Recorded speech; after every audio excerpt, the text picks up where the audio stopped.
Olá, eu me chamo Emily Modesto, participo como voluntária do projeto de extensão Disseminação das Energias Renováveis junto às escolas de rede pública de João Pessoa, e nesse vídeo eu vou falar sobre a história da energia solar. Assim como todas as coisas que existem, a energia solar também teve um começo. Isso quer dizer que houve alguém que desenvolveu esse sistema, criando assim um ponto de partida para a construção da energia solar até os dias de hoje. E é sobre isso que nós vamos falar.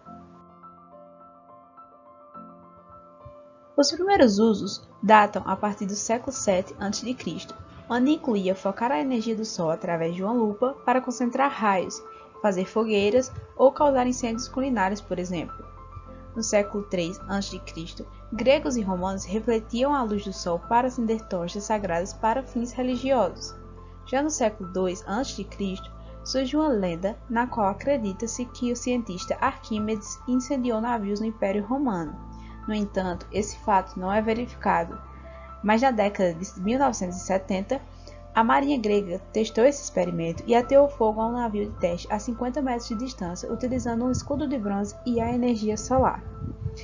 No século I ao VI d.C., os famosos sunrooms foram inventados nos tempos antigos para capturar a energia do Sol pelo seu calor natural.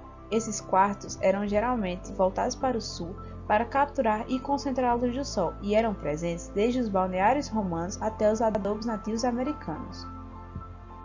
Já em 1767, o cientista suíço Horace de Saussure foi creditado com a construção do primeiro protótipo de aquecedor solar, mais tarde utilizado por um químico inglês John Herschel para cozinhar alimentos durante uma expedição na África do Sul.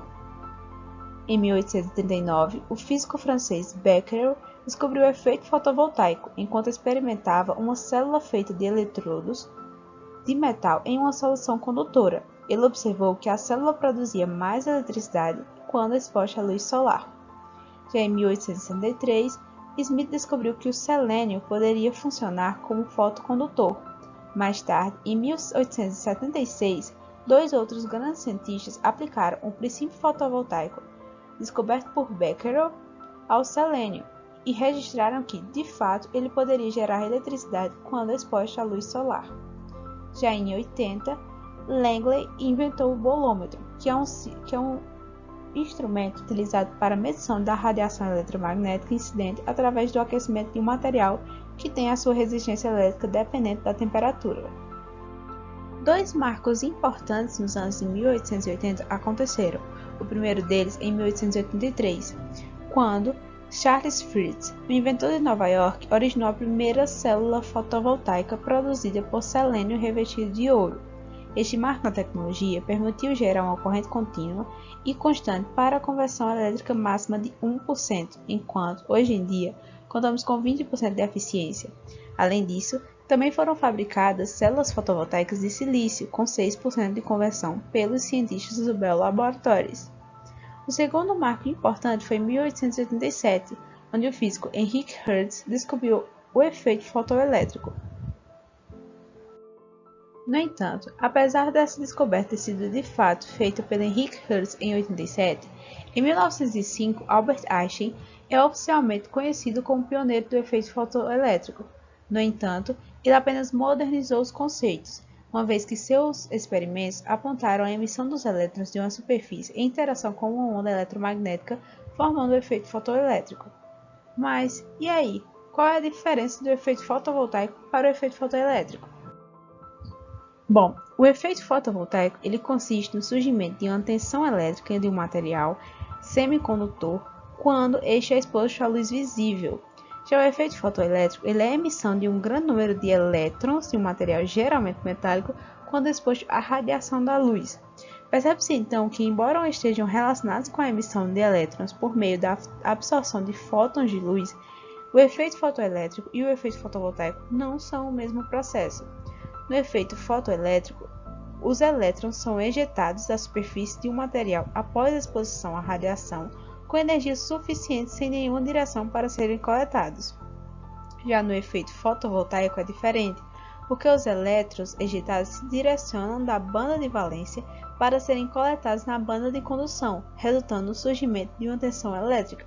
Observa-se ainda que o efeito fotovoltaico é um fenômeno totalmente interno ao material semicondutor, diferentemente do efeito fotoelétrico descrito por Albert Einstein em 1905. Já em 1908, William Bailey inventou um coletor solar com bobinas de cobre e uma caixa isolada, que é praticamente uma das poucas diferenças do design atual.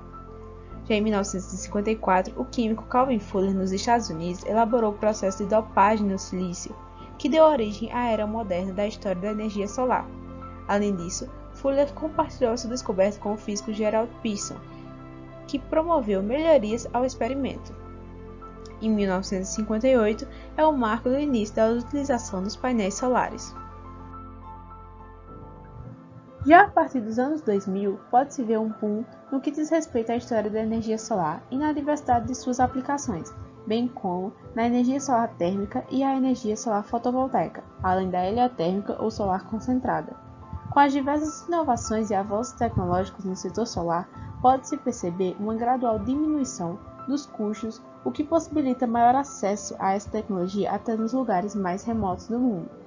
Apesar da crescente demanda por energia limpa e renovável, a energia solar e principalmente os painéis e sistemas ainda têm muito a evoluir, o que aumenta a expectativa de redução do impacto negativo sobre o meio ambiente e a sustentabilidade. Continue assistindo os nossos vídeos e conheça mais sobre os equipamentos e as inovações no setor da energia solar. Obrigada por assistir! Se você quiser saber mais sobre a energia solar, nos siga nas nossas redes sociais, no Instagram, @renováveisprobex e no YouTube, Probex Renováveis.